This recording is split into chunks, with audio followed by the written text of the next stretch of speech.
Okay, so here's how you solve a system of equations using substitution. When we have two equations like this, y equals 2x plus 3 and y equals negative 2x minus 1, using substitution, we just get to substitute or switch things in where we know they're equal. Okay, so we know we're going to solve the system for where the lines intersect, right? Whatever it's going to be, something like that, right? And so they're going to be equal there. So that means we want to find out when the top equation equals the bottom equation. We can do that by just setting parts that are the same thing equal to each other. So this y and that y should be equal in our system of equations. So that means I can just set this one, substitute that in for the y, set them equal to each other. So I'm going to do this. 2x plus 3 equals negative 2x minus 1. And then we just go through it and solve using algebra.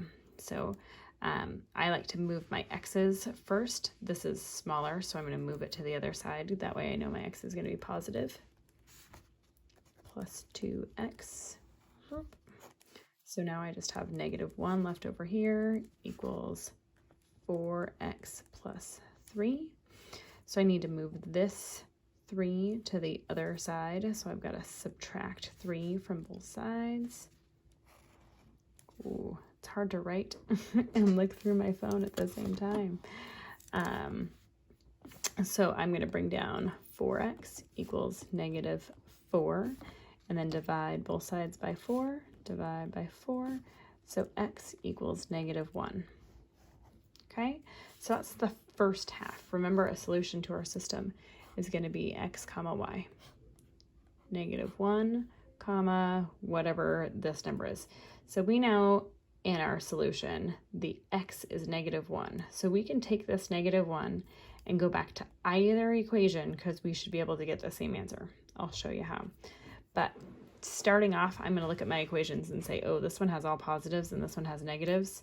I usually drop a negative because I go too fast. So I like to stick with the equation that has all the positives. So I would put the x in, negative 1 in for the x, and solve.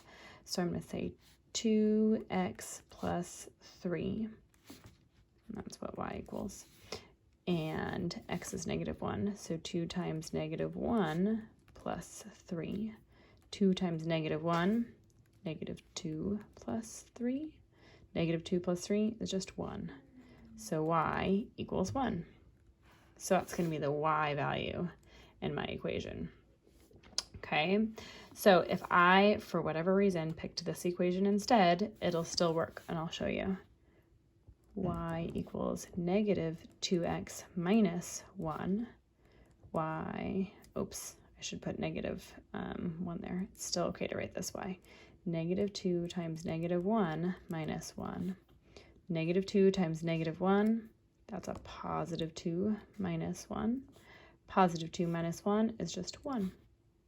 Y equals 1. Hey, it matches the same thing. So my solution to that system of equations is negative 1, 1.